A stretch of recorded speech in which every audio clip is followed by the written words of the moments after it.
তো আমি এখন একটা মূল গাছের নিচে আছি। আগের ভিডিওতে আমি দেখালাম যে আমাদের এখানে মহুয়া গাছের বাগান, যেটা মূল গাছ, সেই মূল গাছ নিয়ে অনেক গানও আছে। চলো বিহান মূল কুড়াতে যাবো, সামথিং একটা এরকম। তো সেই মূল কুড়ানো কি, অ্যাকচুয়ালি মূল কুড়ানো কীরকম আমি দেখাচ্ছি এখানে। সেই মূল গাছটাই আমি দেখাই কীরকম হয়। এগুলো অনেক পুরনো গাছ আমাদের এখানে, মেবি এগুলো কয়েকশো বছর আগেকার পুরনো গাছ। এক একটা গাছের গুঁড়ি মানে জড়িয়ে ধরলেও পুরোটা কভার হবে না। এই যে এগুলো হচ্ছে মহুয়া গাছ, এগুলো আমাদেরই গাছ। এখানে ওই দিকেও আছে। ফাইনালি যেটা মূল বা মহুয়া, এই যে এই হচ্ছে মহুয়া। এগুলোকে একটা একটা করে কুড়িয়ে জড়ো করতে হয়, এটা আমি দেখাচ্ছি পরে। জড়ো করা হয়েছে কিছু, এই যে এই হচ্ছে মহুয়া।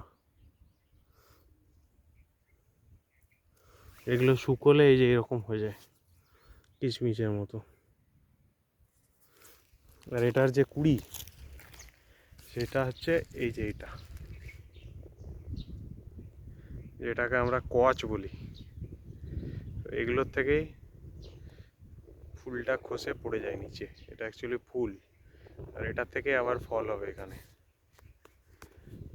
আমি দেখাচ্ছি। ওই যে আমার বস্তায় ওখানে জড়ো করা আছে, কুড়িয়ে রেখেছি আজকে। আমি এত কুড়াইনি, আরও 2-3 জন ছিল কাজের, তারা চলে গেছে বাড়ি। এই যে এগুলো জড়ো করে রাখা আছে, এগুলো সব হচ্ছে মহুয়া।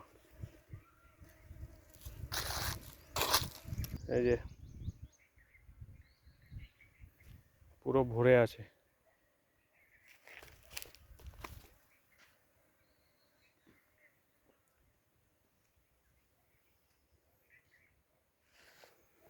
বিশাল বড় বড় গুড়ি এক একটা গাছের।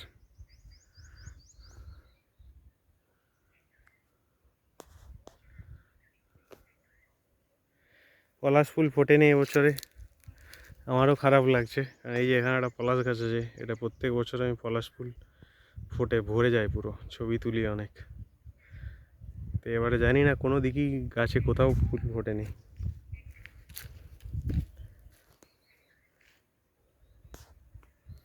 এই যে এইগুলো এই দিকের ওইগুলো সব হচ্ছে মহুয়া গাছ, দূরে পুরো বাগান আছে এখানে।